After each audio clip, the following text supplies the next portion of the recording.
ध्यान देना, आज का जो हम लोग का टॉपिक होगा वो सदिश से संबंधित कुछ महत्वपूर्ण परिभाषाएं पढ़ेंगे। क्लियर? जैसे स्थिति सदिश किसे कहते हैं, विस्थापन सदिश किसे कहते हैं, समान सदिश किसे कहते हैं, विपरीत सदिश किसे कहते हैं, इकाई सदिश किसे कहते हैं, जीरो, यही सब पढ़ेंगे कुल मिलाकर। कह सकते हो टाइप ऑफ वेक्टर पढ़ेंगे। क्या पढ़ेंगे? और ध्यान रखना कि बहुत सारे हैं, हम बस उतना पढ़ेंगे जितने से हमारा काम चलते हैं। इंपॉर्टेंट पढ़ेंगे। तो आप लिख सकते हो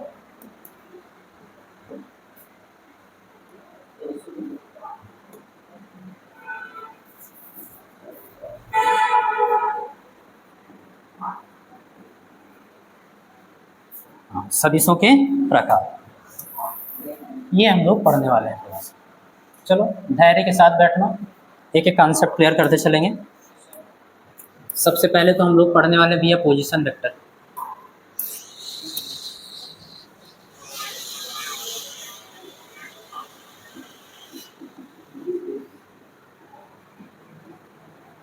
मीन्स स्थिति सदिश, स्थिति सदिश। चलो इसको देखेंगे क्या होता है।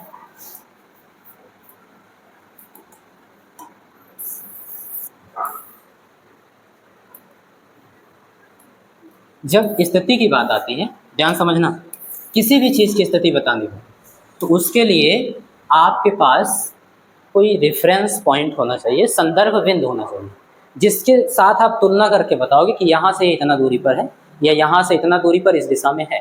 बात समझ में आ रही है? जैसे मान लो कोई अनजान आदमी आ गया जो यहाँ का रोड ये सब चीज़ों के बारे में उसको नॉलेज नहीं है, कोई स्पेसिफिक जगह है ना, तो मान लीजिए आपको अपने घर के बारे में बताना है कि कहाँ पर है, तो आपको कोई विशेष जगह बताना होगा जिसको सब लोग जानते हैं। क्लियर है? उस जगह का नाम बताओगे और बताओगे कि वहाँ से दाएं आ जाओ, बाएं आ जाओ, यहाँ जाओ, इतना दूरी पर आपको घर मिल जाएगा। ऐसे ही स्थिति सदिश का मतलब है ये किसी बिंदु की स्थिति बताता होगा। तो आप कोई एक बिंदु है, इसकी स्थिति कोई पूछे कहाँ है, तो आप डायरेक्ट नहीं बता सकते। इसके लिए क्या करना होगा, कोई एक बिंदु लेना होगा, कहीं भी कोई एक बिंदु लेना होगा, उसको संदर्भ बिंदु कहते हैं। क्लियर है? मूल बिंदु। यहाँ सब कुछ क्या होगा, जीरो का जीरो।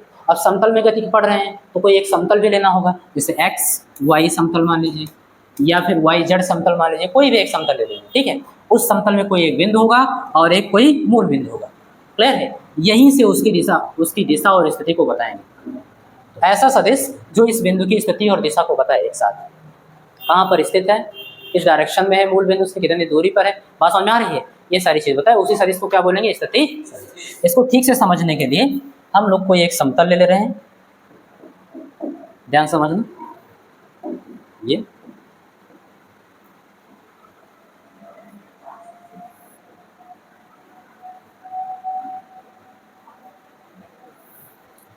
ऐसे आप सपोज कर लीजिएगा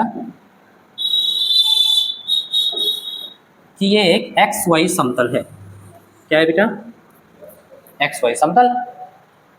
और ये क्या है, मूल बिंदु यानी कि ओरिजिन पॉइंट है। इसका निर्देशांक अगर कोई पूछे तो 0, यानी ये एक्स अक्ष पर भी अभी कुछ नहीं गया और वाई अक्ष पर भी कहीं नहीं गया। क्लियर है? ठीक है। अब यहाँ पर आप सपोज कर लीजिए कोई बॉडी है या कोई कण है जो इस प्रकार से कुछ ऐसे गति कर रहा है। मान लीजिए उसका पथ है। क्या है बेटा? पथ है। मैं लिख भी दे रहा हूँ, ये जो है कण का पथ है। क्या है बेटा? कण का। ध्यान से समझना। और इसको मान लेंगे t बराबर 0 समय। t बराबर 0, t बराबर 0 पर कण यहाँ था, यानी कि ये प्रारंभिक स्थिति है। क्या है? ध्यान से समझना है ना, थोड़ा इसको समझते चलिए। और डायरेक्शन ऐसे एरो बना देना कहीं पर भी ऐसे, यानी इस डायरेक्शन में ऐसे जा रहा है। कोई भी एक बिंदु ले लो, कोई भी 1 2 3 4 जो भी जितना बिंदु मन कर ले लो इसके पथ पर। जैसे कोई कहे कि भैया ये बिंदु ए है। क्या है बेटा? बिंदु ए, ये बिंदु बी। बात समझ आ रही है? ओके। ऐसे कोई एक बिंदु और भी ले सकते हो जितना मन करे। बिंदु ए पर मान लो कि t बराबर t1 समय पर पहुंचता है कण। ध्यान से समझना। जो कण है ऐसे जा रहा था, एक्स वाई समतल में मान लो गति कर रहा था। कोई कण है या चीटी है, मान लो ऐसे ऐसे जा रही है। ठीक है? आप टाइमर में देखे 0 सेट कर दिए तो यहाँ पर था। अब टाइम चल रहा है, मान लो 1 सेकंड बाद, 2 सेकंड बाद, 3 सेकंड बाद यहाँ पहुँच गया, तो वही उसी को टाइम नहीं पता तो उसको t1 मान रहे हैं। क्या मान रहे हैं? कुछ और टाइम बढ़ा उसके बाद बी पर पहुंचेगा। तो मान लेना कि भैया ये बिंदु बी जो है वो t2 समय पर यहाँ पर कण पहुंचता है। ऐसे और भी कोई एक बिंदु ले सकते हो। बात समझ में आ रही है? मुझे लगता है 2 में समझ जाओगे। क्लियर? अब कोई आपसे पूछता है कि भैया t1 समय पर कण कहाँ पर था, या जो चीटी चल रही थी वो कहाँ पर थी? बिंदु ए पर। तो बिंदु ए की स्थिति बताने वाला सदिश खींचना होगा। करना क्या है आपको, जो आपने रेफरेंस बिंदु लिया है यानी कि संदर्भ बिंदु लिया है, बस एक सदिश खींचना और उसकी पूंछ उस संदर्भ बिंदु पर हो और उसका सिर उस बिंदु पर। बात समझ में आ रही है? तो इसी को क्या बोलेंगे? वेक्टर ओ ए। क्या बोलेंगे बेटा? वेक्टर ओ ए। वेक्टर ओ ए ये क्या है? बिंदु ए का स्थिति सदिश है। बिंदु ए का स्थिति t1 समय पर कण की स्थिति सदिश या फिर बिंदु ए का स्थिति सदिश। क्लियर? ये तो पता ही है कि t1 समय पर ए पर होगा।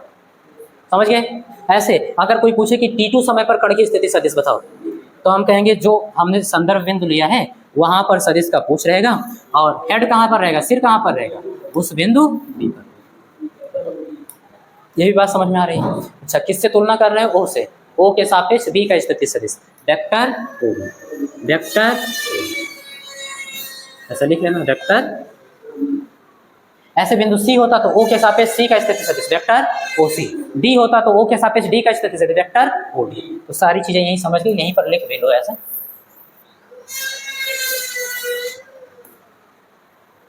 यहीं पर लिख देंगे बेटा कि भैया ओ के सापेक्ष ए का, किसका बेटा? ए का स्थिति सदिश।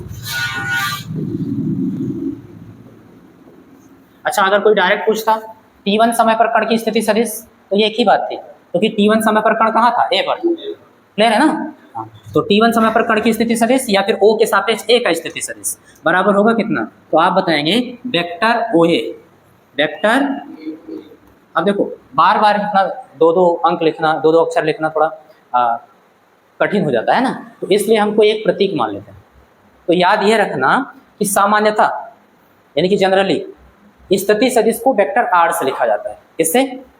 वेक्टर आर को लिखा जाता है। अब कोई और से भी लिख सकता है लेकिन सामान्यतः आर से लिखा जाता है, तो इसलिए इसको आप मान सकते हो वेक्टर आर हुआ। लेकिन आपने माना है, क्या किया है? मान लिया। तो यहाँ पर वेक्टर ओ ए बराबर वेक्टर R1 भी लिख सकते हो। समझ गए? ऐसे यहाँ पर अगर कोई कहे कि भैया ओ के, बिल्कुल सही, ऐसे कॉपी कर लेते हैं।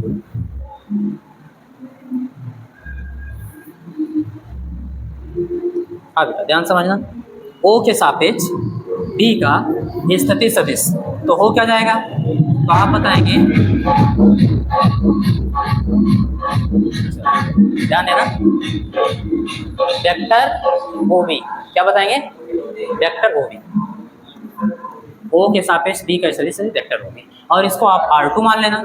वेक्टर, ऐसे आप अपने हिसाब से कुछ भी मान सकते हो, R डैश R1 R2 जो भी मानते हो। क्लियर है? बस इतना याद रखना कि स्थिति सदिश को हम लोग वेक्टर आर से लिखते हैं। हो गया? अब दूसरा देख लेते हैं।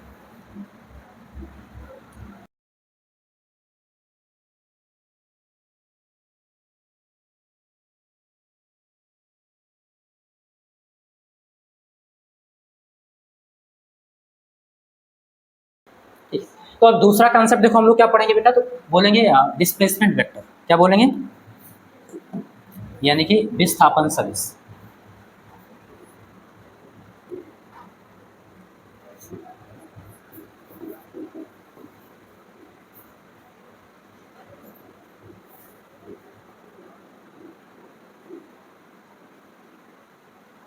चलो भाई विस्थापन सदिश देख लेते हैं क्या होता है।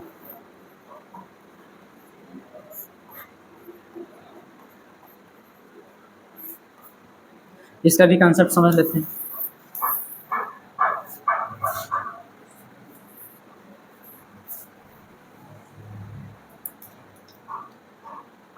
नया कॉन्सेप्ट, ध्यान देना, यही प्लेन ले लो, समतल, कोई एक्स वाई समतल है बेटा, इस तरीके से।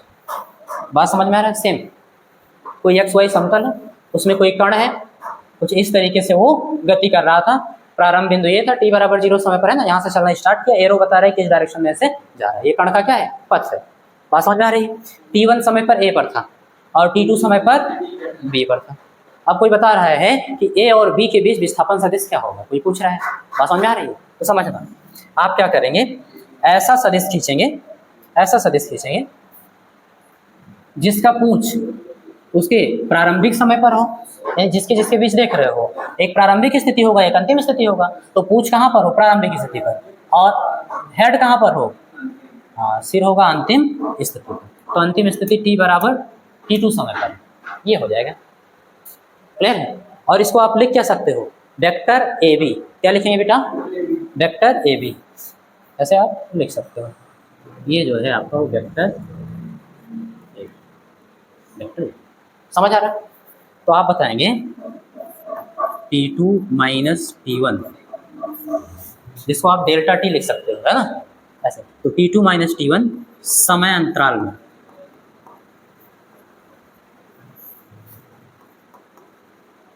कण का विस्थापन सदिश, क्या बेटा, विस्थापन, ध्यान समझना। तो भैया T2 माइनस T1 यानी अंतिम समय ये है। क्लियर है। T2 यहाँ तक समय हो गया, कहाँ से, वहाँ से, पूरा जोड़ेंगे। क्लियर है। वहाँ से यहाँ तक आने में T2 समय लगा और यहाँ से यहाँ तक आने में T1 समय लगा। और विस्थापन तो आपको केवल यहाँ से यहीं तक बताना है ना, तो पूरे समय में से इतना समय घटा देंगे तो इतना समय बच जाएगा ना। तो पूरा समय कितना था, T2, पूरा समय कितना था, T2 समय था ना। तो T2 समय में से T1 समय क्या करेंगे, घटा देंगे। इतना समय बच गया और इतने समय में ही बताना है कि विस्थापन कितना होगा। बात समझ आ रही है।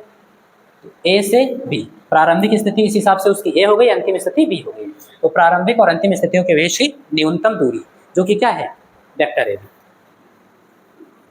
वेक्टर ए बी, यही है बेटा आपका स्थिति सदिश। T2 माइनस T1 समय अंतराल में कण की स्थिति सदिश क्या है, वेक्टर ए बी। समझ आ रहा है। डायरेक्ट बता रहा हूँ होगा क्या, तो अंतिम स्थिति का स्थिति सदिश, अंतिम स्थिति क्या है, बिंदु बी, इसका स्थिति सदिश। तो लिखेंगे बी का स्थिति सदिश, ओके, और माइनस, हाँ, प्रारंभिक बिंदु का स्थिति सदिश,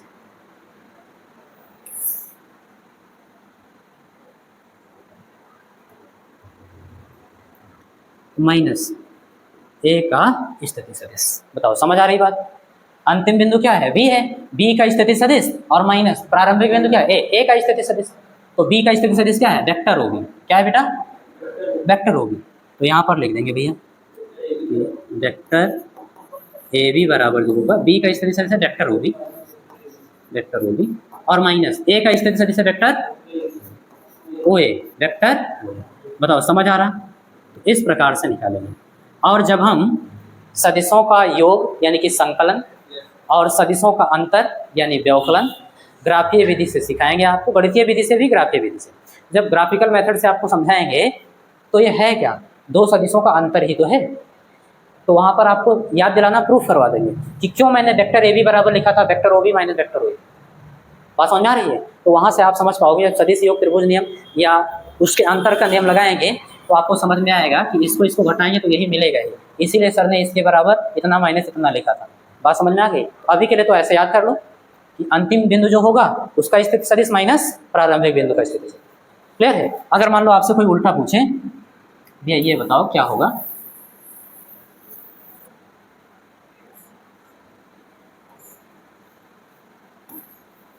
ऐसा समझना, कोई पूछ ले एंड आप मुझे बताओ वेक्टर बी ए बराबर कितना, यानी उसके स्थिति सदिश का उल्टा। वेक्टर बी ए पूछ रहा है, उल्टा पूछ रहा है। क्लियर है। तो अब प्रारंभिक बिंदु कौन हो गया, अभी अंतिम बिंदु कौन हो गया, तो ए का स्थिति सदिश माइनस, डायरेक्ट लिख दो, ए का स्थिति सदिश क्या होगा, वेक्टर होगा, माइनस बी का स्थिति सदिश। समझ आ गया। अब डायरेक्ट निकाल सकते हो ना, कोई डाउट तो नहीं है। बाद में तो सीख ही लेंगे कि ऐसा होता क्यों है। ठीक है। तो अभी के लिए इतना याद रखना। बताओ दो कॉन्सेप्ट लेंगे, स्थिति सदिश और विस्थापन सदिश। अगर कोई डाउट हो तो बताओ, नहीं तो आगे चलें, आगे चलें। अगला कॉन्सेप्ट समझना। लिखेंगे इक्वल वेक्टर। क्या समझना है, यानी कि समान सदिश।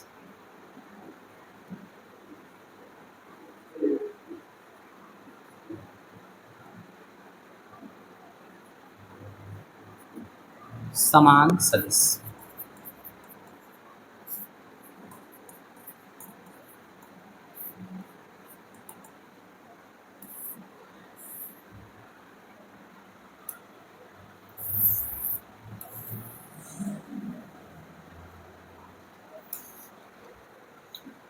चलो देख लेते हैं इक्वल वेक्टर क्या होता है।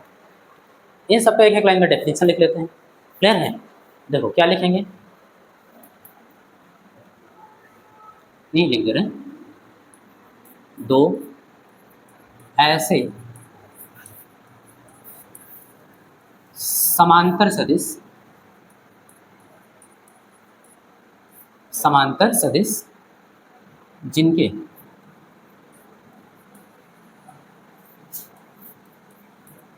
परिमाण समान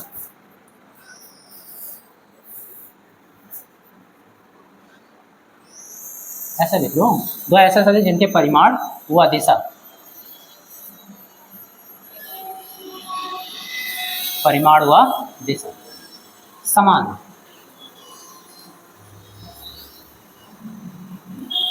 हो गया बात, समझ आ रहा है? दो ऐसे समांतर सदिश जिनके परिमाण व दिशा समान।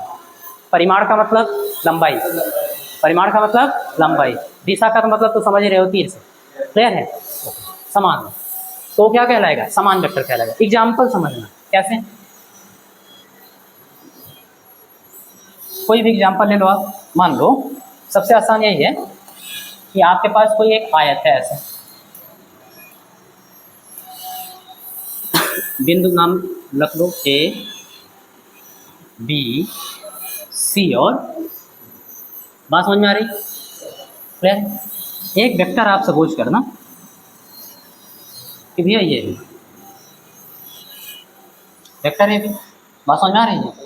और एक वेक्टर आपका ये वेक्टर डी से, बात समझ में आ रही है? कोई एक वेक्टर और मान लो ये बी से सी की ओर है ऐसे, और ये सी से डी से ए की ओर। क्लियर है? अब ध्यान देना, मैंने कहा है दो ऐसे समांतर सदिश जिनके परिमाण व दिशा समान। आप चाहो तो इस शब्द को हटा भी सकते हो, कोई फर्क नहीं पड़ता। समांतर आप चाहो तो हटा भी सकते हो, कोई फर्क, बस मैंने ये डाल दिया है ताकि आपके दिमाग में बना रहे समांतर सदिश, तो थोड़ा जल्दी आपको याद रहेगा, जल्दी आप पकड़ पाओगे। बाकी तरीका देखना, अगर इस शब्द को हटा दें तो होगा क्या? दो ऐसे सदिश जिनके परिमाण व दिशा समान। अब अगर कोई दो सदिश है जिनकी दिशा समान है तो समांतर तो अपने आप होगा। बताओ, समझ आ रही बात ना? अगर हम कह दें कि एक सदिश ये है और एक सदिश ये है, अब बताओ क्या ये इसका दिशा समान है? दिशा समान है नहीं, ये तो इस डायरेक्शन में है और ये इस डायरेक्शन। तो हम आराम से इस शब्द को हटा सकते हैं, कोई दिक्कत नहीं है। उस शब्द को लगाया क्यों गया है? ताकि आप आराम से पहचान पाओ कि समान दिशा में है कि नहीं।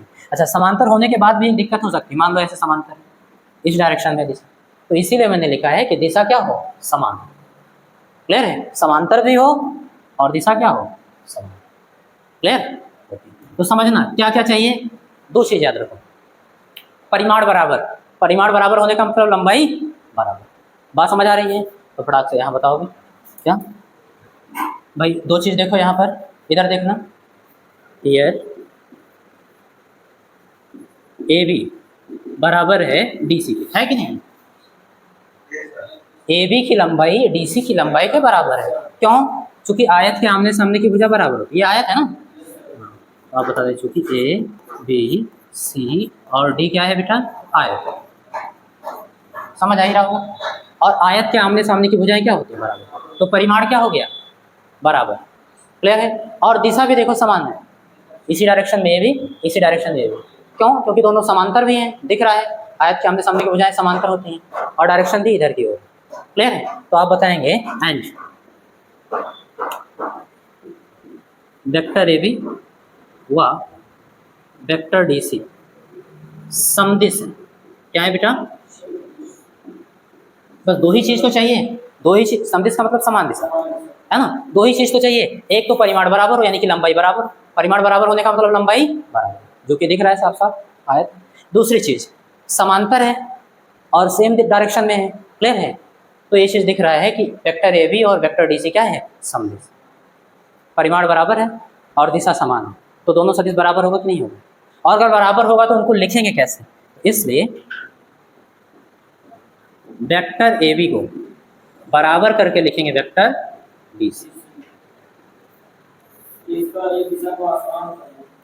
क्या बेटा, हाँ वो भी समझा रहा हूँ, उसको समझाने के लिए ले रहा हूँ, क्लियर। अब यहाँ पर देखो ये बात समझ में आ गई कि नहीं, क्लियर है। अब आप कहोगे सर बीसी और बीसी और डीए क्यों नहीं हो सकता, तो उसका लॉजिक समझना। थोड़ा सा अगर डिफरेंस पता हो जाए तो और चीज़ें आसान हो जाती है ना। तो अब लिखेंगे एंड, अगर हम बात करें बीसी और डीए की है ना, तो आप बताओगे बीसी बराबर भी डीए है कि नहीं है, भाई बीसी ये हो गया और डीए ये हो गया, दोनों आमने सामने की भुजाएं बराबर तो होगी, इसका मतलब परिमाण बराबर है, इसका मतलब परिमाण, क्योंकि लंबाई जो होता है वही परिमाण होता है ग्राफ में, ठीक है, तो परिमाण बराबर। बट वेक्टर बीसी और ये क्या है वेक्टर डीए, तो vector BC and vector DA समदिश नहीं है, बताओ बेटा समदिश है, समदिश नहीं है, इसलिए ये दोनों सदिश बराबर नहीं है, इसलिए vector BC does not equal to vector DA, ये दोनों समान सदिश नहीं है। बताओ समान सदिश समझ में आया कि नहीं, क्लियर है, कोई डाउट तो नहीं है।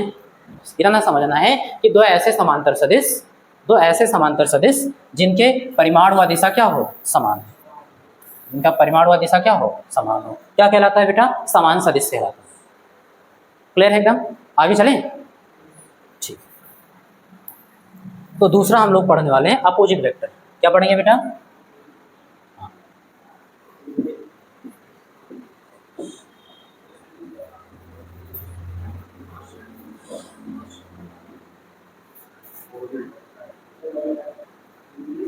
अपोजिट वेक्टर, इसी को बेटा एक नाम से और जानते हैं,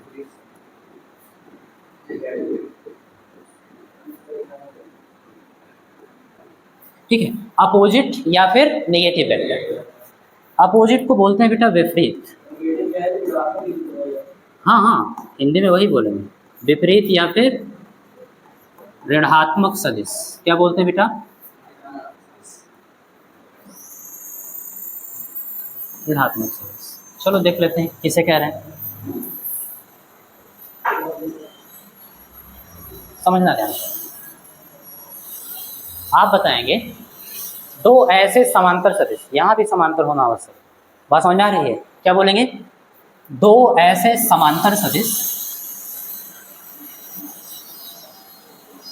दो ऐसे समांतर सदिश जिनके परिमाण बराबर, जिनके परिमाण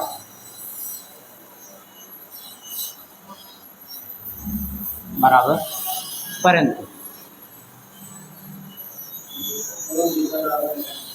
दिशा में विपरीत हो, बात समझ आ रही है, क्या बोलेंगे, दो ऐसे समांतर सदिश जिनके परिमाण बराबर हो, हाँ, परंतु दिशा में विपरीत, क्या कहलाएगा, विपरीत सदिश, विपरीत सदिश। देखो एग्जांपल देखना, वही एग्जांपल ले लो फिर से, सबसे अच्छा आपको समझ आएगा, क्लियर, ध्यान देना, ऐसे ले लिए, नाम भी दे दो ए बी सी और बी, है ना, एरो बना लेना, उससे पता चलेगा डायरेक्शन उसका, तो मान लेना इधर का एरो हेड इधर है और सी डी का एरो हेड, क्लियर है। तो आप बताएंगे, अब आप समझ गए हो, बस थोड़ा सा केवल समझा दें, है ना, यहाँ पे देखना है कि भैया ए बी जो है, पहली चीज ध्यान देना, वेक्टर ए बी समांतर है वेक्टर सी डी, भाई समांतर होना चाहिए, बात समझ में आ रही है, या फिर डायरेक्ट बोल दिया गया है कि परंतु दिशा में विपरीत हो तो समांतर अपने आप होगा, ये भी आप समझ सकते हो, हटा दे रहे हैं इस स्टेप को, है ना, डायरेक्ट समझना, अगर कोई चीज़ इधर की डायरेक्शन में है और ठीक विपरीत डायरेक्शन में है, यानी 180 डिग्री का कोण बना रही है, तो विपरीत तो है ही है, क्लियर है, और विपरीत है तो इसका मतलब समांतर है, क्लियर। तो ध्यान देना, आप बताओगे सबसे पहली चीज़ कि ए बी बराबर है सी डी, यानी कि परिमाण में बराबर। भैया वेक्टर ए बी का परिमाण, वेक्टर ए बी का परिमाण कैसे लिखते हो, माड आप वेक्टर ए बी ऐसे ही तो लिखते हो, और इसका मतलब क्या होता है ए बी, तो वही चीज़ मैंने लिख दिया है, ए बी बराबर सी डी। ए बी बराबर सी डी क्या है, वेक्टर सी डी का परिमाण, क्लियर। माड आप वेक्टर सी डी लिखो या सी डी लिखो, समझ पा रहे हो, ओके। तो हमने लिख दिया कि भैया वेक्टर ए बी का परिमाण और वेक्टर सी डी का परिमाण दोनों बराबर है, क्योंकि लंबाई है, और आयत है तो आयत के आमने सामने के बजाय बराबर है। यहाँ तक बात समझ आई। दूसरी चीज लिखेंगे एंड वेक्टर ए बी, ध्यान देना, वेक्टर ए बी व वेक्टर सी डी परस्पर विपरीत, ये तो आप पहले से जानते हो ना, विपरीत, परस्पर का मतलब एक दूसरे के विपरीत है, क्लियर। देखो वेक्टर ए बी की डायरेक्शन ये और वेक्टर सी डी की डायरेक्शन, क्लियर है, और समांतर होने का मतलब एक दूसरे के विपरीत हैं, क्लियर है। ओ तो यहाँ पर आप लिख सकते हो, इसलिए वेक्टर ए बी बराबर तो है किससे, वेक्टर सी डी के। भैया बराबर का चिन्ह बता रहा है कि दोनों का परिमाण बराबर है, और बराबर है, क्लियर है। और इसको लिखते कैसे हैं, तो माइनस लगा, माइनस का मतलब एक बताएगा कि इसके ठीक विपरीत है, यानी जो वेक्टर सी डी है वेक्टर ए बी के ठीक, देखो बराबर का चिन्ह क्या बताएगा, दोनों बराबर है, परिमाण में दोनों बराबर का चिन्ह बताएगा, वेक्टर सी डी और वेक्टर ए बी का परिमाण बराबर है, बराबर। माइनस का चिन्ह बताएगा कि ठीक विपरीत, अगर माइनस का चिन्ह नहीं लगाते तो समान वेक्टर हो जाता, क्लियर है। तो माइनस का चिन्ह क्या बता रहा है कि वेक्टर ए बी के वेक्टर सी डी जो है वेक्टर ए बी के ठीक विपरीत। तो या फिर इसको ऐसे भी तो लिखा जा सकता है भाई, केवल सी डी ही थोड़ा ना विपरीत दिशा में, ए बी भी तो विपरीत है उसके, तो आप चाहो तो ऐसे भी लिख सकते हो, या फिर माइनस वेक्टर ए बी बराबर वेक्टर सी डी, कोई दिक्कत नहीं, चाहे आप ऐसे लिखिएगा चाहे आप ऐसे, परस्पर विपरीत है ना एक दूसरे के। कैसे आया, माइनस एक का दोनों पक्षों में गुणा करा दिया तो ये माइनस हो गया, माइनस माइनस प्लस हो गया, क्लियर है। मैथमेटिक्स से भी समझ ली, तो बताओ अपोजिट वेक्टर समझ में आया, कोई डाउट नहीं किसी को, इतना ही याद रखना भैया, दो ऐसे समांतर सदिश जिनके परिमाण व दिशा बराबर हो, समान सदिश, दो ऐसे समांतर सदिश जिनका परिमाण तो बराबर हो लेकिन दिशा विपरीत हो, विपरीत सदिश। कोई डाउट नहीं, चलो अगला देख लेते हैं। तो समान सदिश हो गया, विपरीत सदिश हो गया, इसके बाद आप समझ लीजिए यूनिट वेक्टर, क्या समझेंगे बेटा,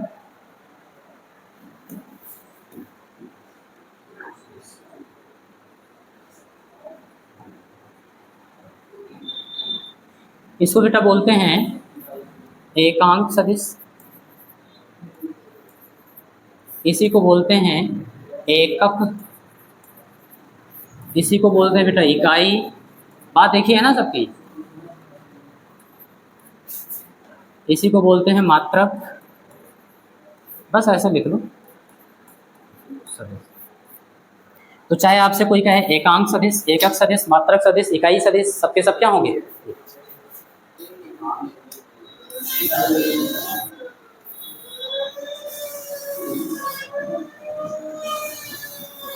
होता क्या है, अगर कोई पूछ ले इकाई सदिश होता क्या है, तो हम डेफिनेशन देंगे कि ऐसा सदिश जिसका परिमाण एक हो, क्या हो, जिसका परिमाण एक हो तथा वह किसी विशेष दिशा में दिष्ट हो, बात समझ में, किसी विशेष दिशा में, भाई उसकी दिशा भी तो विशेष होगी तभी तो सदिश होगा।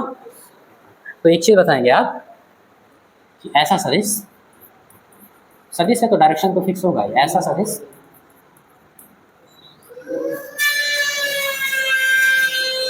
जिसका जिसका परिमाण एक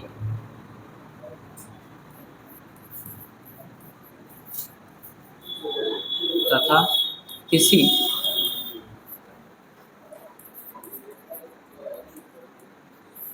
विशेष दिशा में दिष्ट हो, किसी एक विशेष डायरेक्शन की अनुदिश हो, अनुदिश का मतलब उसी की दिशा में हो, बात समझ में आ रही है? दृष्ट का मतलब उसी की ओर है। जैसे समझना, एग्जाम्पल बता रहा हूँ, मान लो कोई सदिश है, उसकी डायरेक्शन इधर की ओर है, क्लियर है? तो हम बताएंगे कि एक वृत्त था, बात समझ में आ रही है? इसका केंद्र वो है, तो ये जो सदिश है वेक्टर आर, वो केंद्र की ओर त्रिज्यता दृष्ट है। त्रिज्या के अनुदिश, भाई केंद्र से पृष्ठ को मिलाने वाली रेखा त्रिज्या ही तो है। त्रिज्या के अनुदिश केंद्र की ओर दृष्ट है। अगर कोई सदिश ऐसे बाहर की ओर दृष्ट होगा, उसकी डायरेक्शन में होगा, तो बताएंगे त्रिज्यता बाहर की ओर दृष्ट है, मतलब उसके अनुदिश है, बस समझ गया ना? ये चीज तो कोई विशेष डायरेक्शन इसका भी होगा, परिमाण तो एक होगा और कोई विशेष डायरेक्शन रखता होगा अपने। फिर अभी समझ आ जाएगा क्यों ऐसा बोल रहे हैं। ये बात समझ में आ गई? अगर हम आपसे कहें कि ए ये देखिए, ऐसा समझना, ए कोई इकाई सदिश क्या है बेटा, n मान लो,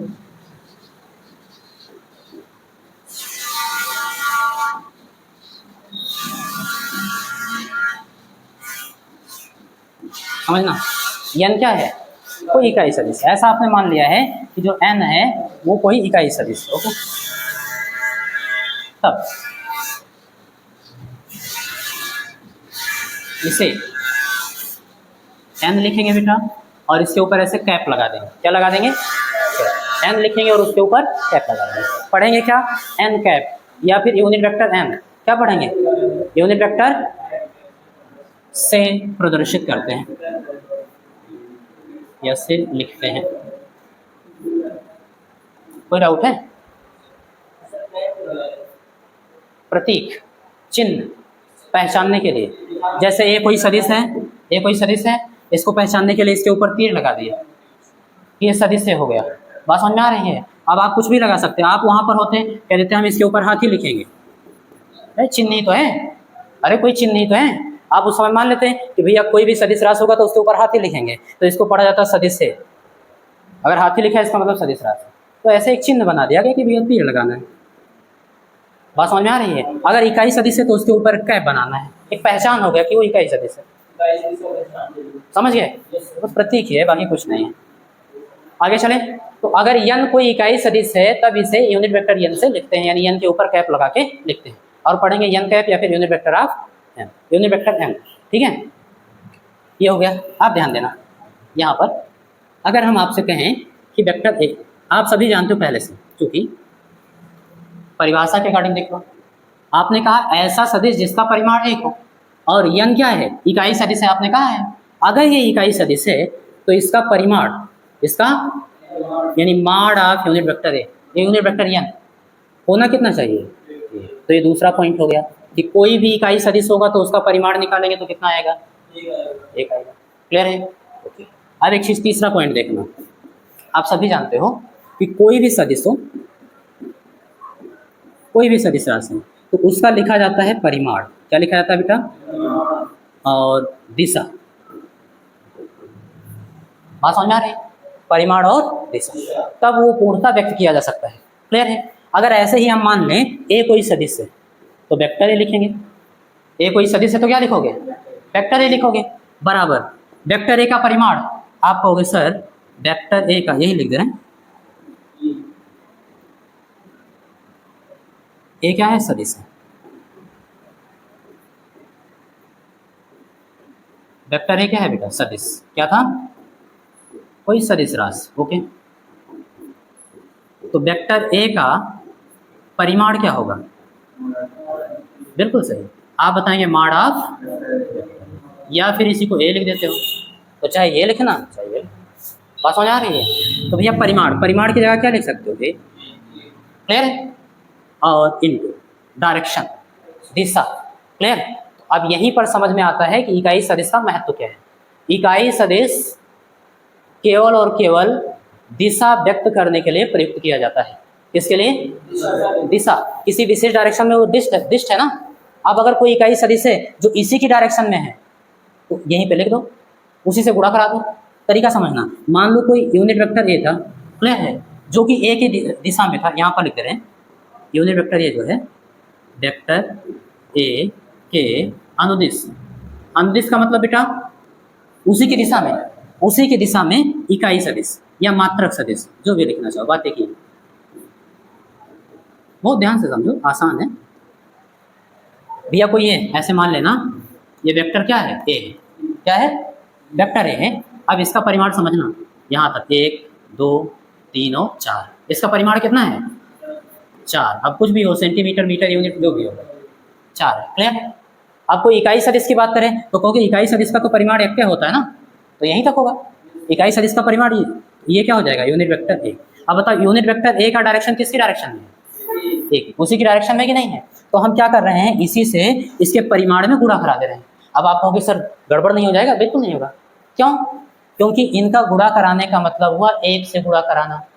भाई इसका परिमाण कितना है, एक का तो है।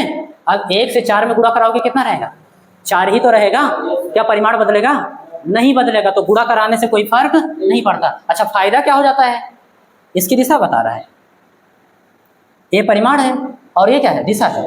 तो परिमाण और दिशा अगर ये दोनों मिला दिया जाए तो किसको व्यक्त करने लगता है, सदिश राशि को। किसको व्यक्त करने लगता है, तो कोई सदिश राशि है, आप क्या करना, उसका परिमाण लिखना और उसके अनुदिश कोई इकाई सदिश है उसी का गुणा करा देना, ये तो बराबर ही होगा। कोई डाउट है, नहीं है ना, समझ तो आ रहा है ना। ओके, तो अगर इतनी बात समझ आ गई है तो यहाँ से आप यूनिट वेक्टर ए का फार्मूला निकाल दो। यानी यूनिट वेक्टर ए रोकना, ए गुणे में उधर जाएगा भाग में ना। तो इसलिए इकाई सदिश ए के लिए सॉल्व करें तो उसका फार्मूला निकल के आता है वेक्टर ए अपान ए, यानी उसके अनुदिश सदिश और फिर बटे उसका परिमाण। समझ आया कि नहीं, इकाई सदिश का फार्मूला समझ आया कि नहीं, बार बार लगेगा, यूज होगा। क्लियर है। यही एक चीज और समझ में आ गया आपको, इकाई सदिश किसके लिए यूज होता है, तो दिशा, किसी की दिशा को बताने के लिए प्रयुक्त होता है। बात समझ में आ रही है, बस ये हो गया। इकाई सदिश का उपयोग दिशा बताने के लिए होता है, याद रखना अपने दिमाग में, किसके लिए, दिशा। इसका हम किसी भी चीज में गुणा करा सकते हैं, कोई फर्क नहीं पड़ेगा क्योंकि इसका परिमाण एक होता है। याद ये रहे, जिस राशि का परिमाण लिखा है उसी के अनुदिश इकाई सदिश का गुणा कराना। क्लियर है। अगर मान लो यहीं पर कोई एक और इकाई सदिश होता है ऐसे, यूनिट वेक्टर एन, इसका भी परिमाण कितना, एक ही, तो इसका गुणा आप इसमें नहीं करा सकते, इसके परिमाण में। क्यों, क्योंकि उसके डायरेक्शन क्या है, दूसरी है। समझ गए, इसीलिए मैंने लिखा है जो यूनिट वेक्टर ये है वो ए के अनुदिश मात्रक सदिश है, इसलिए हम गुणा करा रहे हैं। बात समझ आ रही है, उसी की दिशा में था देखो, इसलिए हम क्या करा रहे हैं, उसका गुणा करा रहे हैं। बताओ बात समझ आ रही है, कोई डाउट तो नहीं है किसी को, क्लियर है ना। आगे चलें, बोल दिया करो भाई, ऐसा लगता है चेहरा देख के कि नहीं समझ आया। अब अगर आप इकाई सदिश समझ गए तो ऑर्थोगोनल यूनिट वेक्टर पढ़ लीजिए, लंब कोणीय इकाई सदिश। बात समझ आ रही है, देख लेते हैं उसको भी क्या होता है। तो हम लोग हेडिंग बनाएंगे,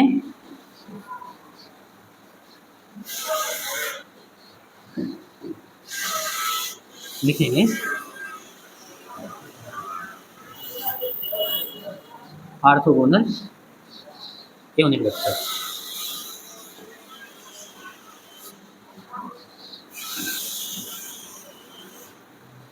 मीन्स लंब कोणीय इकाई सदिश।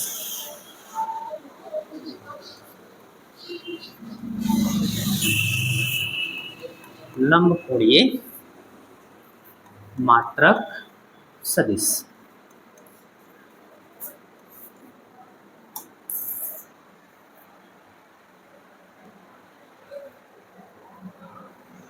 अब ध्यान देना, लंब कोणीय मात्रक सदिश या इकाई सदिश होता क्या है, एक लाइन में इसकी छोटी सी डेफिनेशन लिख लेते हैं ताकि बाद में दिक्कत ना हो। क्या लिखेंगे, लंब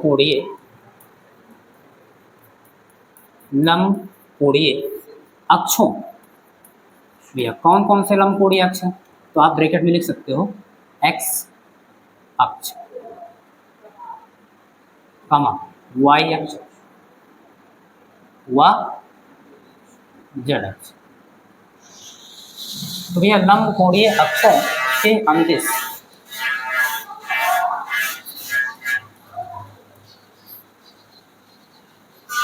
इकाई सदिशों, ध्यान से समझना, लंब कोणीय अक्षों यानी कि एक्स अक्ष, वाई अक्ष और जेड अक्ष के अनुदिश इकाई सदिशों को, इकाई सदिशों कौन कौन से, आई कैप क्रमशः भी लिख लेना,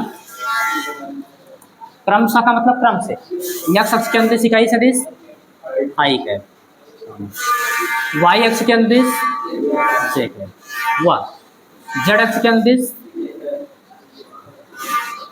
के कैप। हाँ, सदिशों क्रमशः आई जे के कैप को लंब कोणीय मात्रक सदिश कहते हैं।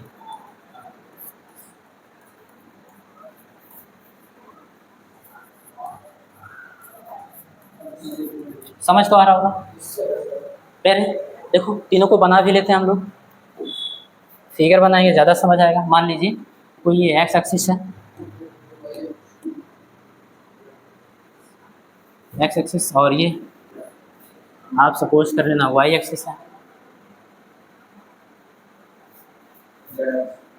ऐसे पूरा समझ लो, थोड़ा सा ऐसे बना लो।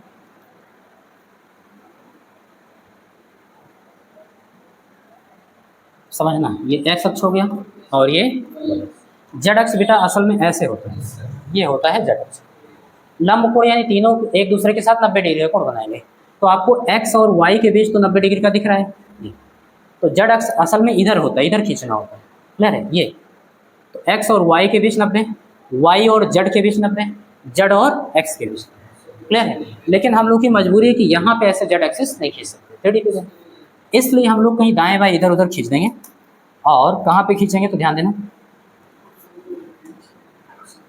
ये ऐसे इधर की ओर ऐसे खींचेंगे, ये इस तरीके से। नहीं, ये जेड अक्ष, तो जेड अक्ष अगर बाहर की ओर था तो जेड डैश अक्ष किधर होगा? इसके पीछे, बोर्ड के पीछे है ना, तो उसको मैं इधर थोड़ा बना दे रहा हूँ ऐसे डॉटेड करके।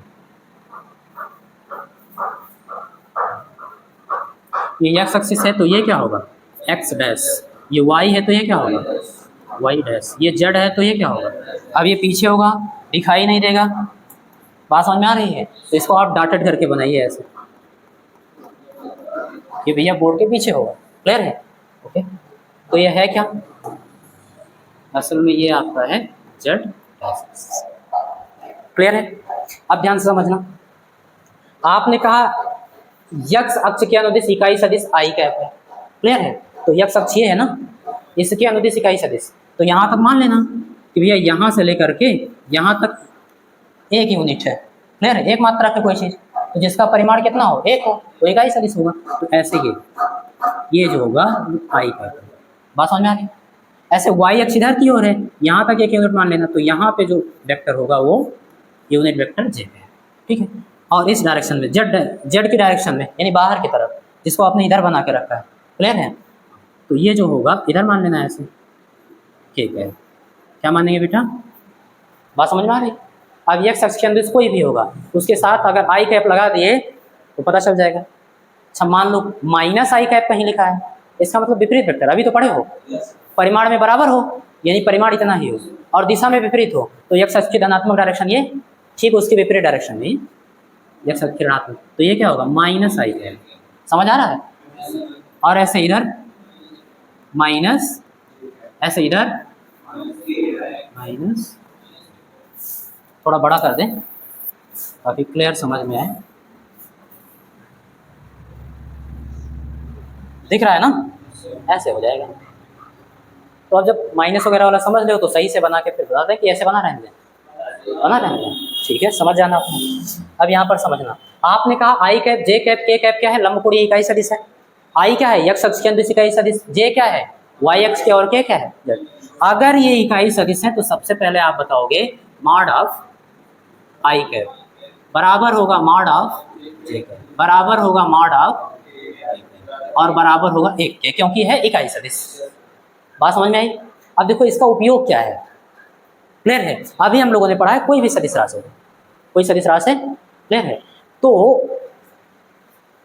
उसको परिमाण और दिशा के साथ लिखेंगे। मान लो जैसे बल लगाना है, कोई बॉडी है ऐसे, कोई ऑब्जेक्ट है वो यहाँ पर रखा है ऐसे, मान लेना एक्स अक्ष इधर है, वाई अक्ष इधर है और जेड अक्ष इधर है, जिसको हम लोग इधर बनाएंगे। क्लियर है? और रहेगा क्या? तीनों के साथ कितना डिग्री कोण बनाएगा? 90 डिग्री का कोण बनाएगा। मान लो इस बॉडी पर ये जो ऑब्जेक्ट रखा हुआ था ऐसे, ये जो ऑब्जेक्ट रखा हुआ था मूल बिंदु पर, इस पर मान लो कोई 10 न्यूटन का बल एक्स अक्ष की डायरेक्शन में लगाता है। कितना? एक्स अक्ष की दिशा में 10 न्यूटन का बल लगाता है। ठीक है, ऐसे इधर से बल लगा के उधर की ओर भेज रहा है। अब समझना, आप डायरेक्ट लिख सकते हो F बराबर 10 आई कैप, हो गया। ऐसे भी लिख सकते हो 10 न्यूटन इंटू आई कैप। क्लियर है? अब 10 न्यूटन क्या बता रहा है? परिमाण। क्या है बेटा? और आई कैप क्या है? दिशा। आई कैप किसकी दिशा बताता है? एक्स अक्ष की धनात्मक दिशा। यानी इस ऐसे लिखा हो कहीं तो आप डायरेक्ट बता दोगे कि भैया एक्स अक्ष पर 10 न्यूटन का बल लग रहा है, एक्स अक्ष की धनात्मक दिशा में 10 न्यूटन का बल। क्लियर है? ऐसे कहीं माइनस लिखा होता तो एक्स अक्ष की ऋणात्मक दिशा में माइनस 10 न्यूटन का बल लग रहा है। क्लियर है? ये चीज समझना आप। ठीक, ओके। अच्छा, एक चीज और समझाना है आप लोगों को। यहाँ पर आपने पढ़ा समान सदिश। क्लियर है? समान सदिश, मान लेना कोई एक ये वेक्टर एफ है। क्लियर है? इसका परिमाण है मान लेना 10 न्यूटन। कितना है? 10 न्यूटन। एक कोई सदिश और है, इसी के समांतर ही है, देखो इसी के ठीक इसी के डायरेक्शन में भी है। क्लियर है? मान लेना वेक्टर बी। क्या है? बताओ, क्या ये दोनों समान सदिश हैं? अगर इसका भी परिमाण हम बता दें कि 10 मात्रक होगा, दोनों सदिश क्या होंगे? समान सदिश होंगे ना, तुरंत गलत हो जाएगा। थोड़ा ध्यान से समझना, यहाँ पर एक स्पेसिफिक पॉइंट है, विशिष्ट बिंदु। यहाँ पर मात्रक लिखा है, ये समान तभी हो सकता है जब इसका मात्रक न्यूटन हो। क्या हो? यानी कि ये जो बी है ये भी क्या हो? बल हो। क्या हो? बल हो। याद रखना, अगर कहीं यहाँ बी की जगह वेग हो गया, मान लो वेक्टर बी क्या था? मान लो वेग था। क्लियर है? और इसका मात्रक मीटर पर सेकंड आ गया, तो ये बराबर वेक्टर नहीं है, भले ही इसका लंबाई बराबर है और दिशा समान। बात समझ में आ रही है? तो याद रखना, समान वेक्टर कब बोलेंगे? जब समान भौतिक राशि होगी। क्लियर? ये चीज। ऐसे विपरीत वेक्टर भी कब बोलेंगे? जब विपरीत भौतिक राशि समान भौतिक राशि हो, परिमाण बराबर हो, केवल दिशा विपरीत हो, दोनों क्या हो? बल हो, दोनों क्या हो? वेग हो, दोनों क्या हो? विस्थापन हो। समझ गए? तो ये चीज आपको याद रखनी है। आगे चलें, इस बात का ख्याल रखना भी। आपको पहले चैप्टर में पढ़ा दिया गया कि दो समान विमाओं या समान मात्रक वाले ही भौतिक राशि आपस में जोड़ी अथवा घटाई जाएंगी। प्रिंसिपल ऑफ होमोजेनिटी, सामंगियता का या समघातता का सिद्धांत। क्लियर है? ये चीज तो उसी से तुलना करेंगे आप। तो ये बात समझ में आ रही है? तो इसी तरीके से मैं आपको समझा दे रहा हूँ। मान लीजिए कोई एक यहाँ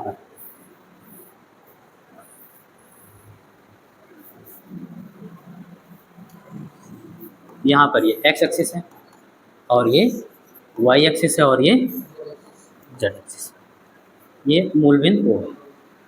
कोई एक सदिश राशि है ए, वेक्टर ए क्या है? एक कोई सदिश राशि। ओके, समझ आ रहा है? और वो ऐसे है, कहीं मान लेना ऐसे है। अब यहाँ पर तो ऐसे बना नहीं पाएंगे। बात समझ में आ रही है? ऐसे होने का मतलब क्या हुआ? ऐसे होने का मतलब हो एक्स अक्ष पे इतनी दूरी चली है। बात समझ में आ रही है? और थोड़ा ऐसे तिरछा करेंगे, ऐसे है ना, तो एक्स अक्ष पे तो इतना हो गया, वाई अक्ष पे ये हो गया। बात समझ आ रही है? और जेड अक्ष पे इतनी दूरी पर, इतनी दूरी पर ऊपर की तरफ ना, तो इतना जेड अक्ष को इधर बनाया हो तो इधर बना देना। कोई डाउट नहीं है ना? तो याद रखना कि भैया ये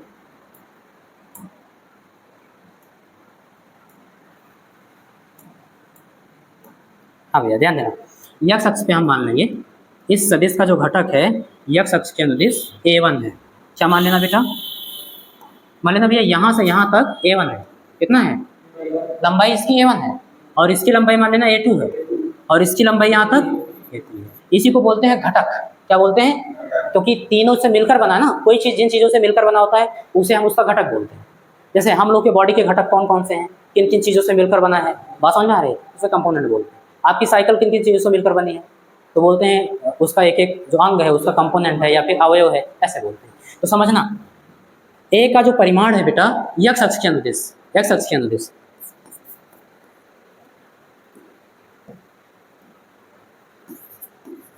ए का घटक ऐसे लिख दे रहे पूरा। कौन कौन सा? तो पहला एक्स अक्ष के अनुदिश। बताओ भैया एक्स अक्ष के अनुदिश कितना घटक है इसका? A1। जो भी मात्रक होगा A1। बात समझ आ रही है? ओके। तो ऐसे दूसरा मान लेंगे, बिल्कुल सही, वाई अक्ष के अनुदिश। तो आप मान लेना ऐसे कि भैया A2 है, कितना है, ऐसे ये एक्स अक्ष के विपरीत डायरेक्शन में भी हो सकता था तो वहाँ माइनस लिखना होता, ठीक है। अब ये बताइए ऐसे, ये घटक हो गया A1। अच्छा, एक्स अक्ष के अनुदिश A1 तो हो गया परिमाण, और डायरेक्शन भी बताएंगे आई कैप, बात समझ में आ रही है, और A2 इंटू जे कैप, पता चल रहा है, ठीक है। हाँ, ऐसे उसको भी लिख देंगे, दिख रहा है ना।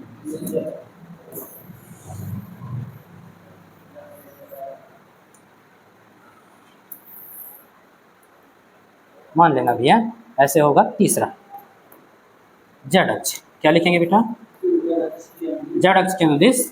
तो देख पा रहे हो A3 है, कितना है बेटा, A3, तो परिमाण हो गया, दिशा कौन बता रहा है, ठीक है। के कैप का परिमाण एक ही तो है, एक से गुणा कराने पे कोई फर्क नहीं पड़ेगा, A3 ही रहेगा, क्लियर है। बस ये डायरेक्शन बता रहा है किसकी, जेड डैश की, पता चल जाएगा A3 जेड डैश, ठीक है। अब वेक्टर A कोई भी भौतिक राशि हो सकता है जो कि सदिश है, क्लियर है, जिसका एक घटक x अक्ष में A1 था, ऐसे A1 था, y अक्ष में कितना था बेटा A2 था, और z अक्ष में कितना था A3 था, क्लियर है। तो ऐसे सदिश खींचा जाएगा। अब यहाँ पर खींचना मुश्किल होगा थोड़ा, क्लियर। तो यहीं पर कहीं ऐसे खींच दें, समझ जाओगे, ऐसे खींच देंगे, ऐसे खींच देंगे कि भैया ये वेक्टर A है, और इसी के बारे में सब कुछ लिख रहे हैं, बस ये थोड़ा सा क्या होगा, ऊपर होगा, ठीक। चलो, तब वेक्टर A को कैसे लिखा जाएगा देखना, एक एक घटक को जोड़ दो, क्लियर है। तो भैया x अक्ष के अंदर इस घटक किसका क्या था, A1 आई कैप, सदिश फॉर्म में जोड़ेंगे ना, है ना, दिशा सहित जोड़ेंगे, प्लस A2 जे कैप प्लस A3, इसको बोलते हैं वेक्टर A उसके कंपोनेंट के रूप में या फिर उसके घटक के रूप में। वेक्टर A लिखा तो है, अपने घटक के रूप में लिखा है, बात समझ में आ रही है, कौन कौन से अवयव, तो x अक्ष के अंदर इसका अवयव A1 था, y अक्ष के अंदर A2 था, और z अक्ष के अंदर A3 था, और सबको जोड़कर आपने ऐसे लिख दिया। अब अगर आपसे कोई पूछ ले वेक्टर A का परिमाण बताओ, अभी मैं निकालना भी सिखाऊंगा आगे कि मैं कैसे लिख रहा हूँ, कैसे निकालूंगा, लेकिन अभी डायरेक्ट फार्मूला भी लिख लो यहीं पर, थोड़ा सा एक बार और देख लेना वहाँ पर,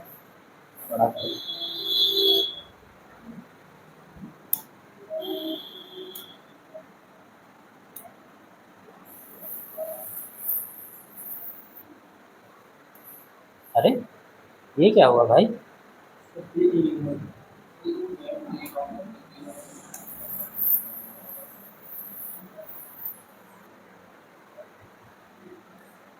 हाँ ठीक है, थोड़ा सा बड़ा करते हैं ताकि दिखाई दे, है ना, ये लो भैया। अब यहाँ पर समझना, ये तो वेक्टर A हो गया अपने घटकों के रूप में। अब अगर कोई पूछे कि इसका परिमाण बताना, वेक्टर A का परिमाण, तो वेक्टर A का परिमाण डायरेक्ट लिख दें, मॉड ऑफ, ऐसे ही तो लिखते हो, या फिर इसको किससे लिखते हो, A से लिखते हो, और ये बराबर होगा किसके, तो लिखना अंडर रूट, ये फार्मूला में प्रूफ करवाऊंगा, है ना। आई कैप के गुणांक, आई कैप जे कैप के कैप के गुणांकों के वर्गों का योग, यानी A1 का स्क्वायर प्लस A2 का स्क्वायर प्लस A3 का स्क्वायर, इतना आएगा, क्लियर। और जो भी मात्रक होगा वो मात्रक लिख दिया जाएगा, जो भी मात्रक होगा, ठीक है। बल है तो न्यूटन आएगा, ऐसा ही मात्रक, क्लियर। विस्थापन होगा तो आप बताओगे मीटर आएगा, वेग होगा तो मीटर पर सेकंड आएगा, जो भी मात्रक आएगा लिखा जाएगा, क्लियर। क्योंकि परिमाण क्या होगा, ये तो आंकिक मान होगा और उधर मात्रक। बताओ ये लंबकोणीय मात्रक सदिश समझ में आया भैया कि नहीं, क्लियर है ना। किसी को कोई डाउट, कुछ पूछना है, हाँ बोलो। पर ये क्या बताता था, दिशा, और हम क्या लिख रहे हैं, परिमाण, यानी कुल मिलाकर इस पर बल कितना लग रहा है, बात समझ में आ रही, परिणामी, तो वो चीज़ बताया जाएगा, क्लियर। हमको दिशा से मतलब नहीं है इसमें, जब दिशा के साथ होगा तब बताएंगे कि भैया इतना इस डायरेक्शन में, इतना इस डायरेक्शन में, इतना इस डायरेक्शन में लग रहा था, तभी तो तीनों डायरेक्शन में कोई भी बॉडी था तीनों डायरेक्शन में जा रहा था, तीनों डायरेक्शन में उस पर मान लो लग रहा था, या कोई भी चीज़ हो रहा था, समझ गए, ये अब इसके, हाँ बेटा बोलो, ठीक है, किस समान, बराबर भी हो सकता, नहीं भी हो सकता। जैसे देखो मैं आपको समझा भी तो रहा हूँ इस मार्कर से, देखो ये मान लो एक सदिश है वेक्टर ए, क्या है बेटा, वेक्टर ए है, मैंने ऐसे कर दिया, ऐसे खींच दिया इस डायरेक्शन में, क्लियर। अब समझना एक्स अक्ष में कितना है, इतना दूर, और y अक्ष में इतने दूर है, तो ये दूरी ज़्यादा है ना, ये दूरी कम है कि नहीं है, तो परिमाण ज़्यादा है, ये कम। और z अक्ष पे मान लो इतना ही उठा था, इतना है, तो इतना है, और कम हो जाएगा। और हो सकता है ऐसे हो सबका बराबर बराबर, यानी जितना इधर उतना इधर उतना उठा, तो A1 A2 A3 बराबर भी हो सकता है, नहीं भी हो सकता है। बात समझ आ रही है? धनात्मक दिशा में भी हो सकता है, ऋणात्मक दिशा में भी हो सकता है। अगर यही -A2J होता तो हम लोग को यहाँ पर माइनस लिखना पड़ता, प्लस माइनस क्या होता, माइनस। समझ आ रही है? कोई डाउट? क्लियर है ना? आगे चलें? तो ठीक है, एक और बच रहा है, जीरो वेक्टर देखो भैया।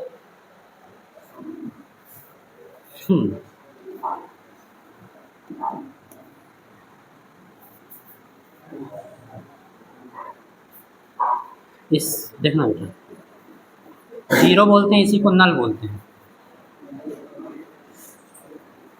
शून्य सदिश।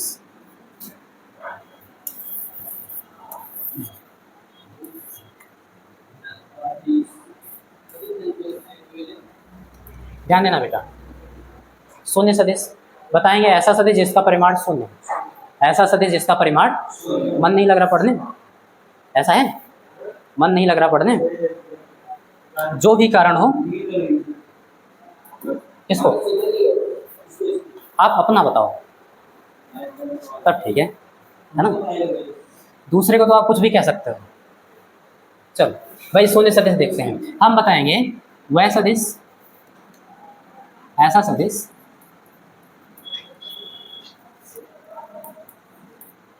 जिसका परिमाण, ध्यान से समझना भी है, ये इंपॉर्टेंट है थोड़ा, जिसका परिमाण शून्य। एक चीज और, ये जो आपने पढ़ा है एकांक सदिश, ये इंपॉर्टेंट है, इसको याद रखना, आपके एग्जाम में डायरेक्ट आ जाता है एकांक सदिश, केवल परिभाषा ही आ जाती है ना समझाने के लिए। एक नंबर में आएगा तो आपको पोथी भरने की जरूरत नहीं है, आप केवल परिभाषा लिख देना या सूत्र लिख देना, काम खत्म। जिस हिसाब से पूछे उस हिसाब से लिखना, एक नंबर में लगभग आता है। इकाई सदिश किसे कहते हैं ना, तो ज़्यादातर ये पूछा जाता है, ये इंपॉर्टेंट भी है, बार बार लगेगा भी, तो इसको विशेष रूप से आप लोग बढ़िया से पढ़ लेना, काम भी लगेगा भाई, उपयोगी है। चलो भाई, ऐसा सदिश जिसका परिमाण शून्य हो, समझने वाली बात है, ऐसा सदिश कौन सा होगा जिसका परिमाण शून्य। जैसे ये अभी मैं कह रहा हूँ ये सदिश है, ठीक है, समझ आ रहा है, इसका परिमाण क्या है, लंबाई, परिमाण क्या है बेटा, लंबाई, यही तो लंबाई तो परिमाण होगा। अब अगर ये शून्य सदिश है तो इसकी लंबाई क्या होगी, जीरो। क्लियर है? यानी इसका टेल ये और इसका हेड ये, दोनों के दोनों क्या हो, एक ही बिंदु पर हो, संपाती हो जाए, तो इसको कर दो ऐसे, इसकी लंबाई क्या कर देना हम लोग को, जीरो कर देना। बताओ भाई, अब इसका प्रारंभिक बिंदु भी यही है, इनिशियल पॉइंट भी, इनिशियल पोजीशन भी, और अंतिम बिंदु भी यही है, फाइनल। एक दूसरे के ऊपर है दोनों, तो प्रारंभिक बिंदु अंतिम बिंदु दोनों एक दूसरे के ऊपर है। बात समझ आ रही है? और दोनों के बीच की दूरी बताओ, हेड और टेल के बीच की दूरी क्या है, जीरो, यानी लंबाई जीरो है, लंबाई जीरो होने का मतलब परिमाण जीरो। अच्छा, इस बिंदु का थोड़ा डायरेक्शन बताना मुझे, किस डायरेक्शन में किस डायरेक्शन में है, किस डायरेक्शन में, पता नहीं ना, पता ही नहीं है कौन सा डायरेक्शन, और आपने क्या लिखा है, सदिश। अब मैंने आपको एक प्रदिश राशि पढ़ाया था, तो लिखा था वह राशियाँ, बहुत ध्यान समझना, वह राशियाँ जो ना तो सदिश है। सदिश कैसे नहीं है, क्योंकि उनकी दिशा अनिश्चित होती है, दिशा अनिश्चित है इसका मतलब वो सदिश नहीं है।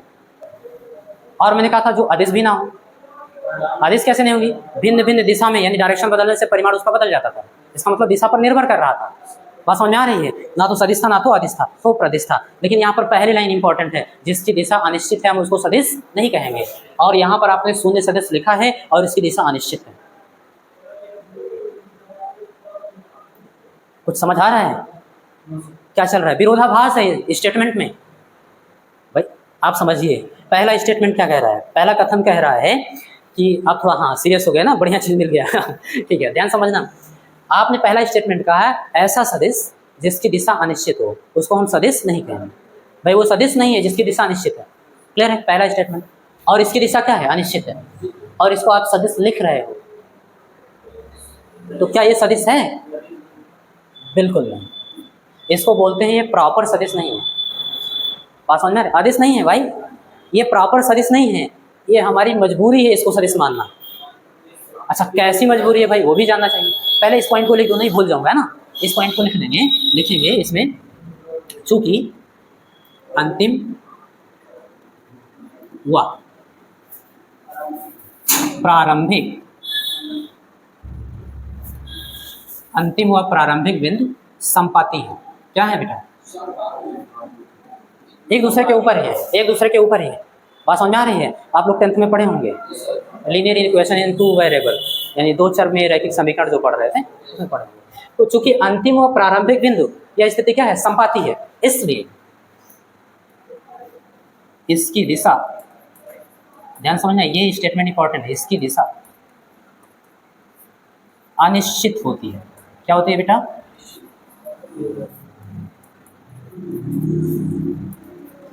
ये इंपॉर्टेंट है, इसकी दिशा क्या होती है? अनिश्चित। बहुविकल्प में भी आ जाता है ना ऑप्शन क्वेश्चन में, इस शून्य सदिश की दिशा तो बताना क्या? अनिश्चित। क्लियर? ओके, ठीक है। क्योंकि बिंदु की डायरेक्शन हम क्या बताएंगे? किधर भी हो सकता है, ये बिंदु है, इधर भी हो सकता है, इधर भी हो सकता है, ऊपर की तरफ भी, इधर भी, किधर भी हो सकता है, अनिश्चित है। अब समझने वाली बात है कि ये प्रॉपर सदिश है ही नहीं हमारी परिभाषा के अकॉर्डिंग, क्योंकि इसकी दिशा अनिश्चित है, तो फिर हम इसको सदिश क्यों कहते हैं? एक चीज और लिखना, इसे वेक्टर जीरो से या जीरो वेक्टर से प्रदर्शित करते हैं। हाँ, उसके ऊपर वेक्टर लगा देंगे बेटा। बात समझ में आ रही है? ये क्या हो जाएगा सर, तुम लोग प्राइमरी में तो पढ़ नहीं रहे हो यार, थोड़ा सेंसिटिव हो जाओ, नहीं तो फिर दिक्कत होगी। चलो, इसे जीरो से प्रदर्शित करते हैं, ठीक है। हो सकता है कुछ ऐसी बात बता दूं जो आप कभी ना भूलो, भले ही पढ़ चुके हो। देखो, जीरो वेक्टर, इसको मजबूरी क्या थी जीरो सदिश बनाने की? समझना, जब हम सदिशों को जोड़ेंगे या घटाएंगे, क्लियर, जैसे एक वेक्टर है, क्लियर, और इसी के विपरीत सदिश वेक्टर है, माइनस वेक्टर है, माइनस वेक्टर, ठीक। इनको मान लो जोड़ना पड़ गया, क्या पड़ गया? जोड़ना पड़ गया। तो ओपन करेंगे, वेक्टर है, प्लस माइनस, माइनस वेक्टर, इसका परिमाण क्या आएगा? जीरो। परिमाण क्या आएगा? जीरो। लेकिन ये तो सदिश था ना, तो इसका दिशा भी बताओ क्या होगा? दिशा भी तो आनी चाहिए, परिमाण तो जीरो आ गया, यानी सदिश, सदिशों को घटाएंगे तो सदिश राशि मिलना चाहिए ना, सदिशों को जोड़ेंगे तो सदिश राशि मिलना चाहिए, फिर आप अदिश तो लिख नहीं सकते। दूसरी चीज, कॉन्सेप्ट समझते जाओ। आप कहते हो विस्थापन सदिश राशि है, आप कहते हो विस्थापन, भैया अगर विस्थापन शून्य हो जाए तो फिर कौन सी सदिश बताएगी उसकी वैल्यू? मान लो विस्थापन शून्य हो जाए, और विस्थापन ऋणात्मक, ऋणात्मक अथवा शून्य कुछ भी हो सकता है। ए पॉइंट से चला बी पर गया, बी से चला ए पर आया, डिस्प्लेसमेंट क्या होगा? जीरो। सदिश राशि है, दिशा कुल मिला के कहाँ होगा? कौन इसका प्रतिनिधित्व करेगा? कौन कौन सा सदिश होगा जो इस विस्थापन को बताएगा? मान लो कि कोई वस्तु है, एक समान चाल से चल रही है, एक समान वेग से चल रही है, उसका वेग क्या है? एक समान है, नहीं बदल रहा है। बात समझ में आ रही है? अपरिवर्तित है। तो बताना कौन सा त्वरण होगा जो उस सदिश को बताएगा? ये एक समान त्वरण था, जीरो त्वरण होगा। एक समान वेग से चल रहा है, वेग में परिवर्तन नहीं हो रहा है, वेग परिवर्तन की दर को त्वरण बोलते हो ना, वेग में परिवर्तन नहीं हो रहा है तो त्वरण क्या होगा? जीरो। अब बताओ कौन सा सदिश होगा? अगर जीरो सदिश नहीं है तो कौन सा सदिश होगा जो उस त्वरण को प्रदर्शित करेगा? त्वरण सदिश राशि। बात तो समझ में आ गई होगी ना। तो ऐसे ही जिस प्रकार से दो बराबर संख्याओं को घटाने पे जीरो मिलता है अदिश में, बात समझ में आ रही है, और उसके लिए आपने ये बना रखा है, ऐसे हम लोगों को मजबूरी में शून्य को सदिश मानना पड़ता है, लेकिन याद रखना ये प्रॉपर वेक्टर नहीं है। बात समझ में आ रही है? क्लियर है? तो समझ में आ गया ना, शून्य सदिश की आवश्यकता है। ऐसे बहुत सारे जगहों पर हमको इसकी आवश्यकता थी, इसलिए हम लोगों ने सदिश बना दिया, लेकिन असल में इसकी दिशा क्या होती है? अनिश्चित। यहाँ तक बात क्लियर हो गई। एक इंपॉर्टेंट पॉइंट है, उसको लिख लो, बाद में दिक्कत हो सकती है अगर नहीं लिखे तो। क्या? किसी सदिश का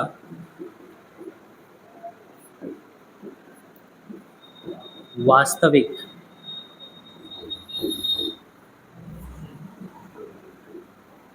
संख्या से गुणा समझना भैया, ये थोड़ा सा इम्पोर्टेंट है, ये भी समझने वाला पॉइंट।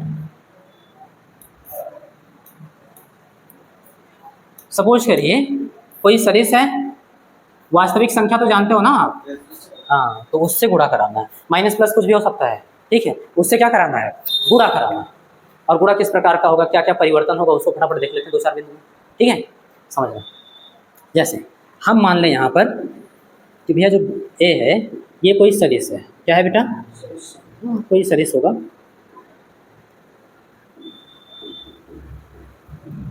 ओके, हो गया। अब इसमें मान लो कोई लेमडा है, मान लेना कोई वास्तविक संख्या है, क्या है बेटा, वास्तविक संख्या है, जैसे 2 3 4 -2 3 4, बात समझ में आ रही है। ऐसा कुछ भी हो सकता है, प्लस भी हो सकता है, माइनस भी हो सकता है, क्लियर है। लेमडा की वैल्यू मान लो -100 है या +100 है, ऐसा कुछ भी मान सकते हो, क्लियर। कुल मिला के अदिश है, क्लियर। वास्तविक संख्या क्या है, अदिश वास्तविक संख्या। अब इसका गुणा कराना है, तो गुणा कराएंगे तो क्या होगा, बात समझ में आ रही है। तो याद रखना, ध्यान समझना, अगर हम इन दोनों का गुणा कराएंगे तो लेमडा इंटू वेक्टर, दोनों का गुणा कराएंगे तो ये परिमाण बढ़ा देगा, क्या करा देगा, परिमाण केवल उसका बढ़ जाएगा, क्लियर है। एक एग्जाम्पल लेकर देखते हैं, जैसे मान लो सपोज करना बेटा, ये जो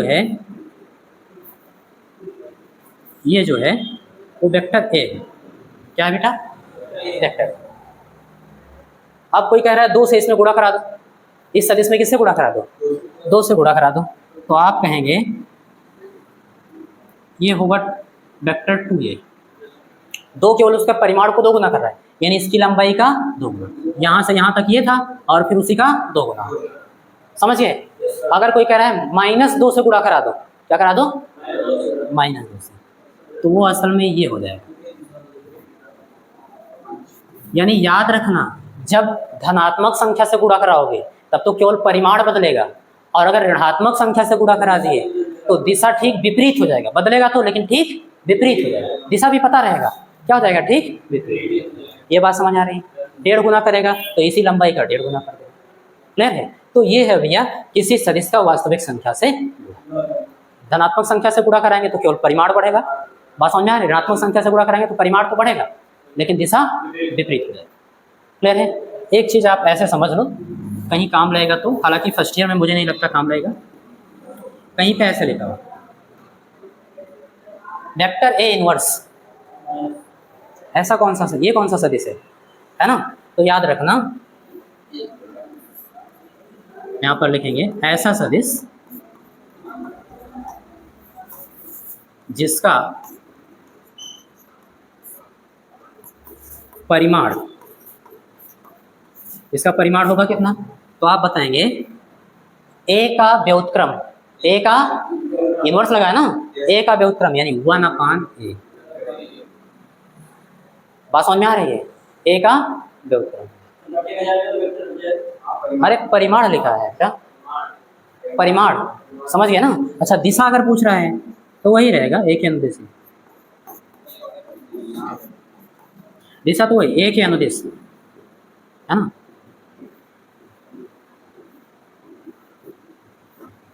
दिशा वही रहेगा, बात समझ में आ रही है। बस इस प्रकार से लिखने का मतलब इसका परिमाण 1/a ऐसे, क्लियर है। तो आज के लिए इतना ही, बाकी कल पढ़ेंगे।